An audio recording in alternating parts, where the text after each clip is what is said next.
भाइयों और बहनों, आज का दिन भारतीय रेल के गौरवशाली अतीत को 21वीं सदी की नई पहचान देने वाला है। भारत और भारतीय रेल का सामर्थ्य बढ़ाने वाला है। आज आजादी के बाद का सबसे बड़ा और आधुनिक रेल इंफ्रास्ट्रक्चर प्रोजेक्ट धरातल पर उतरते हम देख रहे हैं। साथियों, आज जब खुर्जा भाऊपर फ्रेट कॉरिडोर रूट पर जब पहली मालगाड़ी दौड़ी तो उसमें नए भारत की, आत्मनिर्भर भारत की गुंज और गर्जना स्पष्ट सुनाई दी। प्रयागराज में ऑपरेशन कंट्रोल सेंटर भी नए भारत के नए सामर्थ्य का प्रतीक है। ये दुनिया के बेहतरीन और आधुनिक कंट्रोल सेंटर में से एक है और ये सुनकर किसी को भी गर्व होगा कि इसमें मैनेजमेंट और डेटा से जुड़ी जो टेक्नोलॉजी है वो भारत में ही तैयार की गई है। भारतीयों ने ही उसको तैयार किया है। भाइयों और बहनों, इंफ्रास्ट्रक्चर किसी भी राष्ट्र के सामर्थ्य का सबसे बड़ा स्रोत होता है। इंफ्रास्ट्रक्चर में भी कनेक्टिविटी राष्ट्र की नसें होती है, नाड़ियां होती है। जितनी बेहतर ये नसें होती हैं, उतना ही स्वास्थ्य और सामर्थ्यवान कोई राष्ट्र होता है। आज जब भारत दुनिया की बड़ी आर्थिक ताकत बनने के रास्ते पर की तरफ तेजी से आगे बढ़ रहा है, तब बेहतरीन कनेक्टिविटी देश की प्राथमिकता है। इसी सोच के साथ बीते 6 सालों से भारत में आधुनिक कनेक्टिविटी के हर पहलू पर फोकस के साथ काम किया जा रहा है। हाईवे हो, रेलवे हो, एयरवे हो, वाटरवे हो या फिर हाईवे, आर्थिक रफ्तार के लिए जरूरी इन पांचों पहियों को ताकत दी जा रही है, गति दी जा रही है। ईस्टर्न डेडिकेटेड फ्रेट कॉरिडोर, इसके एक बड़े सेक्शन का लोकार्पण भी इसी दिशा में बहुत बड़ा कदम है। साथियों, ये डेडिकेटेड फ्रेट कॉरिडोर, इनको अगर सामान्य बोलचाल की भाषा में कहें तो मालगाड़ियों के लिए बने विशेष ट्रैक हैं, विशेष व्यवस्थाएं हैं। इनकी जरूरत आखिर देश को क्यों पड़ी? हमारे खेत हो, उद्योग हो या फिर बाजार, ये सब माल ढुलाई पर निर्भर होते हैं। कहीं कोई फसल उगती है, उसको देश के अलग अलग हिस्सों में पहुंचाना पड़ता है। एक्सपोर्ट के लिए बंदरगाहों तक पहुंचाना पड़ता है। उसी तरह उद्योगों के लिए कहीं से कच्चा माल समंदर के रास्ते से आता है। उद्योग से बना माल बाजार तक पहुंचाना होता है या फिर एक्सपोर्ट के लिए उसको फिर बंदरगाहों तक पहुंचाना पड़ता है। इस काम में सबसे बड़ा माध्यम हमेशा से ही रेलवे रही है। जैसे जैसे आबादी बढ़ी, अर्थव्यवस्था बढ़ी, तो माल ढुलाई के इस नेटवर्क पर दबाव भी बहुत बढ़ता गया। समस्या ये थी कि हमारे यहां यात्रियों की ट्रेनें और मालगाड़ियां दोनों एक ही पटरी पर चलती हैं। मालगाड़ी की गति धीमी होती है। ऐसे में मालगाड़ियों को रास्ता देने के लिए यात्री ट्रेनों को स्टेशन पर रोका जाता है। इससे पैसेंजर ट्रेन भी समय पर नहीं पहुंच पाती है और मालगाड़ी भी लेट हो जाती है। मालगाड़ी की गति जब धीमी होगी, जगह जगह रोक टोक होगी, तो जाहिर है ट्रांसपोर्टेशन की लागत ज्यादा होगी। इसका सीधा असर हमारे खेती, खनिज उत्पाद और औद्योगिक उत्पादों की कीमत पर पड़ता है। महंगे होने के कारण वो देश और विदेश के बाजारों में होने वाली स्पर्धा में टिक नहीं पाते हैं, हार जाते हैं।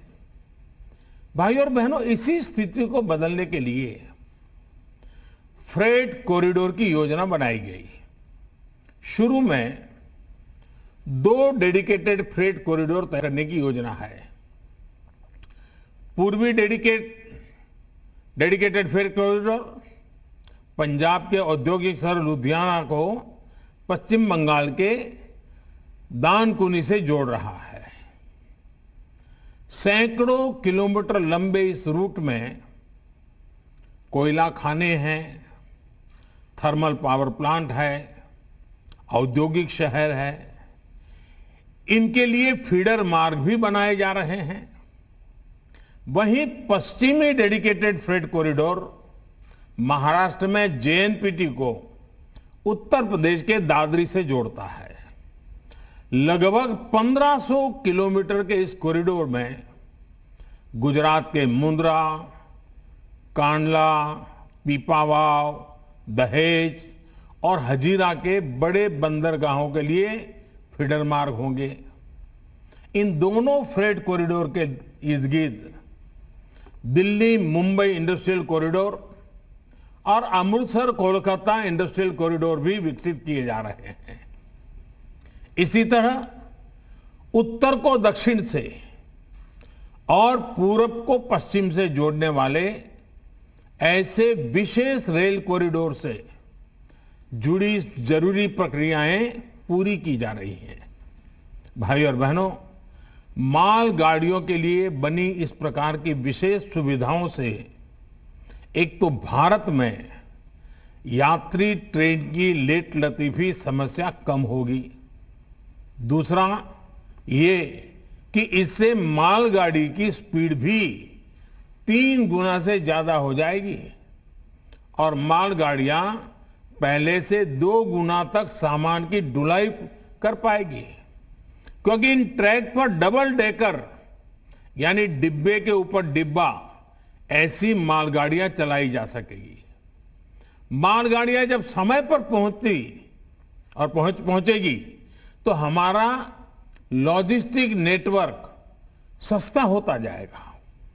हमारा सामान पहुंचाने का जो खर्च है वो कम होने के कारण सामान सस्ता होगा, जिसका हमारे निर्यात को लाभ होगा। यही नहीं, देश में उद्योग के लिए बेहतर माहौल बनेगा, ईज ऑफ डूइंग बिजनेस बढ़ेगी, निवेश के लिए भारत और आकर्षक बनेगा।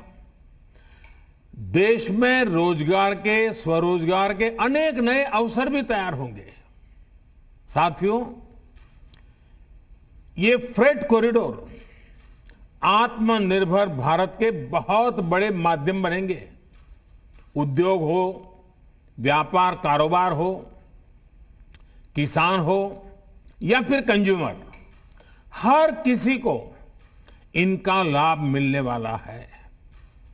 लुधियाना और वाराणसी का कपड़ा निर्माता हो या फिरोजपुर का किसान, अलीगढ़ का ताला निर्माता हो या राजस्थान का संगमरमर कारोबारी, मलिहाबाद का आम उत्पादक हो या कानपुर और आगरा का लेदर उद्योग, भदोही का कालीन उद्योग हो या फिर फरीदाबाद की कार इंडस्ट्री, हर किसी के लिए ये अवसर ही अवसर लेकर आया है। विशेष तौर पर औद्योगिक रूप से पीछे रह गए पूर्वी भारत को ये फ्रेट कॉरिडोर नई ऊर्जा देने वाला है। इसका करीब करीब 60% हिस्सा यूपी में है। इसलिए यूपी के हर छोटे बड़े उद्योग को इससे लाभ होगा। देश और विदेश के उद्योगों में जिस प्रकार यूपी के प्रति आकर्षण बीते सालों में पैदा हुआ है, वो और अधिक बढ़ेगा। भाइयों और बहनों, इन डेडिकेटेड फ्रेट कॉरिडोर का लाभ किसान रेल को भी होने वाला है। कल ही देश में 100वीं किसान रेल की शुरुआत की गई है। किसान रेल से वैसे भी खेती से जुड़ी उपज को देश भर के बड़े बड़े बाजारों में सुरक्षित और कम कीमत पर पहुंचाना संभव हुआ है। अब नए फ्रेट कॉरिडोर में किसान रेल और भी तेजी से अपने गंतव्य पर पहुंचेगी। उत्तर प्रदेश में भी किसान रेल से अनेक स्टेशन जुड़ चुके हैं और इनमें लगातार बढ़ोतरी की जा रही है। उत्तर प्रदेश के रेलवे स्टेशनों के पास भंडारण और कोल्ड स्टोरेज की कैपेसिटी की बढ़ाई जा रही है। यूपी के 45 माल गोदामों को आधुनिक सुविधाओं से युक्त किया गया है। इसके अलावा राज्य में 8 नए गुड्स शेड भी बनाए गए हैं। वहीं उत्तर प्रदेश में वाराणसी और गाजीपुर में 2 बड़े पेरिशेबल कार्गो सेंटर पहले ही किसानों को सेवा दे रहे हैं। इनमें बहुत ही कम दरों पर किसान फल सब्जियां जैसी जल्दी खराब होने वाली अपनी उपज स्टोर कर सकते हैं। साथियों, जब इस प्रकार के इंफ्रास्ट्रक्चर से देश को इतना फायदा हो रहा है, तो सवाल ये भी उठता है कि आखिर इसमें इतनी देरी क्यों हुई। ये प्रोजेक्ट 2014 से पहले जो सरकार थी, उसकी कार्य संस्कृति का जीता जागता प्रमाण है। साल 2006 में इस प्रोजेक्ट को मंजूरी दी गई थी। उसके बाद ये सिर्फ कागजों और फाइलों में ही बनता रहा। केंद्र को राज्यों के साथ जिस गंभीरता से बातचीत करनी चाहिए थी, जिस अर्जेंसी से संवाद होना चाहिए था, वो किया ही नहीं गया। नतीजा ये हुआ कि काम अटक गया, लटक गया, भटक गया।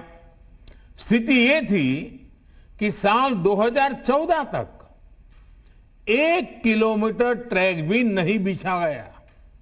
1 किलोमीटर भी नहीं। जो इसके लिए पैसा भी स्वीकृत हुआ था, वो सही तरीके से खर्च नहीं हो पाया। साथियों, 2014 में सरकार बनने के बाद इस प्रोजेक्ट के लिए फिर से फाइलों को खंगाला गया। अधिकारियों को नए सिरे से आगे बढ़ने के लिए कहा गया, तो बजट करीब करीब 11 गुना यानी 45,000 करोड़ रुपए से अधिक बढ़ गया। प्रगति की बैठकों में मैंने खुद इसकी मॉनिटरिंग की, इससे जुड़े स्टेक होल्डर से संवाद किया, समीक्षा की। केंद्र सरकार ने राज्य सरकारों से भी संपर्क बढ़ाया, उन्हें प्रेरित प्रोत्साहित किया। हम नई टेक्नोलॉजी भी लाए। इसी का परिणाम है कि करीब 1100 किलोमीटर का काम अगले कुछ महीनों में पूरा हो जाएगा। सोचिए, 8 साल में 1 भी किलोमीटर नहीं और 6-7 साल में 1100 किलोमीटर। भाइयों और बहनों, इंफ्रास्ट्रक्चर पर राजनीतिक उदासीनता का नुकसान सिर्फ फ्रेट कॉरिडोर को ही नहीं उठाना पड़ा है, पूरे रेलवे से जुड़ा सिस्टम ही इसका बहुत बड़ा भुक्तभोगी रहा है। पहले फोकस ट्रेनों की संख्या बढ़ाने पर रहता था ताकि चुनाव में उसका लाभ मिल सके। लेकिन जिस पटरियों पर ट्रेन को चलाना था उन पर निवेश ही नहीं किया जाता था। रेल नेटवर्क के आधुनिकीकरण को लेकर वो गंभीरता ही नहीं थी। हमारी ट्रेनों की स्पीड बहुत कम थी और पूरा नेटवर्क जानलेवा मानव रहित फाटकों से भरा हुआ था। साथियों, हमने 2014 के बाद इस कार्यशैली को बदला, इस सोच को बदला। अलग से रेल बजट की व्यवस्था को खत्म करते हुए हमने ऐलान करके भूल जाने वाली राजनीति को बदला। हमने रेल ट्रैक पर निवेश किया, रेलवे नेटवर्क को हजारों मानव रहित फाटकों से मुक्त किया, रेलवे ट्रैक को तेज गति से चलने वाली ट्रेनों के लिए तैयार किया, रेलवे नेटवर्क के चौड़ीकरण और बिजलीकरण दोनों पर फोकस किया।